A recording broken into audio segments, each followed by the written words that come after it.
I am at New York City Comic-Con in the Jacob Javits Center with my friend Melissa Ang. Melissa is an amazing armor designer. Here are some pictures of some of the incredible creations that she has made in the past.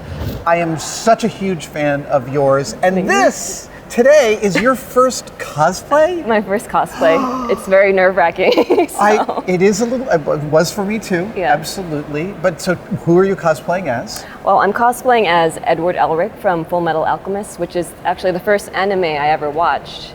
And so I thought if I'm going to do a cosplay for the first time, I might as well do one of my favorite characters and start comfortably. Nice. So how long have you taken to put this costume together? So this was really last minute. My friend and I were like, hey, so you want to do a cosplay together? And I started it last Friday. No way. And my friend actually helped me make this coat. So the coat is fantastic. She made this in one day. Well, she clearly knows her business because it lays well, it Yep. flows well, it's good material. And I made my automail arm starting Friday, and I finished it on Tuesday. So I got to visit your shop for the first time Yes. at New York Maker Faire just a few weeks ago. And we're going to go into deeper detail later on Tested about some of your incredible techniques. But you made this armor arm in a week? Under a week. Can we see? Yeah, sure.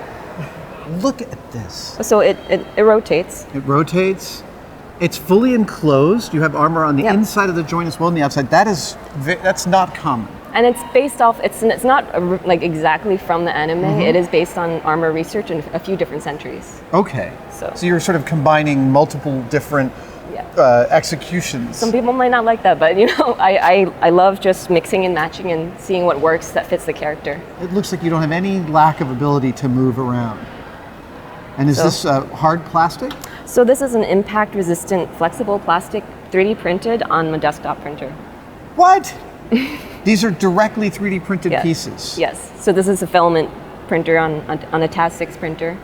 This was all printed on a TAS6 printer. This was printed on a Form 2, just this portion. Out of the flexible. So it's all flexible. If you want to squish my hand. Yeah, I can see that it moves well, but the finish is incredible, and the amount of thinness and strength that you're getting is something that I find myself kind of surprised by. Do you know how you can sand this material? Diamond dust Dremel bits. Oh, really? Because it's that it's pretty robust. Tough. Wow. Okay, so you did this in a day. Was it in a week? Yeah. Less than a week. The design was done in a day. You are a machine. To be fair, I have a lot of base models that I've developed and designed over time, so I actually recycle a lot of my own designs and build off of them. Oh, okay. So, in terms of like small joints and closures and ways in which, I mean, there's all this shape around your hand for getting these lames to work. Yeah, I did a lot of the heavy lifting over a period of months before I could just switch it up anytime. You know, I can probably make a new gauntlet design in a night if I wanted to. It's really, really beautiful. And have you walked the floor in the costume yet? I did. Yeah? A lot of people like the character. You? Yes. You know, people start screaming Edward, and I learned to listen for this name.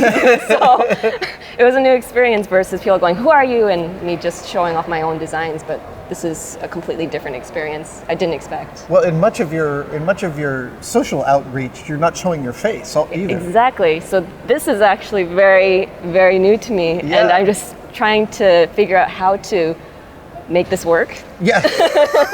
This whole thing. But people have been really great, and I don't know why it took me so long to give this a shot. I can thank my friend for convincing me. Yeah. And since we're a duo cosplay together, but it's a good first time. It's for a cosplay. thing when you meet someone who loves the character you're portraying, and you get to experience how excited they are to see the character made flesh in front of them. Yeah. And then they just start yelling lines at you, and I hope I can keep up. And the wig? The wig, I had to have a lot of help from my friend also. Yeah. Because this is also the first time I've ever worn a wig. Everything here, the makeup is all firsts. This was just, I eyeballed a lot of the things, and I made sure I was lucky enough it fit perfectly, because it has to be really streamlined, really fitted to match at least close enough the thickness of my own arm. Impeccable. Since he doesn't have a real arm. Yeah. Also, the covering on the inside. So the suit that Robin Williams wore in Bicentennial Man is Steve Johnson did the design, and it's an amazing piece. It's all actually back painted clear PETG. It's all vacuum formed. That's wonderful. Oh, it was hundreds and hundreds of pieces, but it was completely enclosed. Every possible tiny joint. And it's very subtle curves. Mm-hmm. And it's like getting that mechanically to work is non-trivial in there. Yeah, and this is all riveted. So a lot of people assumed that I glued it, but this I don't know if you want to see it taken apart. Yes. And go back on. Would you like to help me? See that? Go right down, and on the other side. All right. And take that off. Okay. Next one. Oh, this one. same thing. Oh, you're using this nice high-strength Velcro. And then you yank this one out. Oh. That's another And part. Oh, man. here's the thing: is I use an opera glove since I wanted it to be comfortable but very well fitted. Oh my God, it's light as a And feather. this is my counter, the elbow guard. Wow. And then you see this is the spalder and the pauldron, I'll just attach right there. and it's a harness, an elastic harness straight across my chest.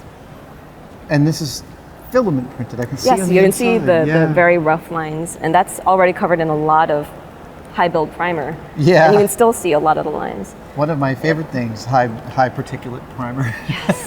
So what's nice is that you can also put them in parts. Or the nice thing is it's still modular, so I can wear them separately if I want to reuse it for something else. So I love modular design.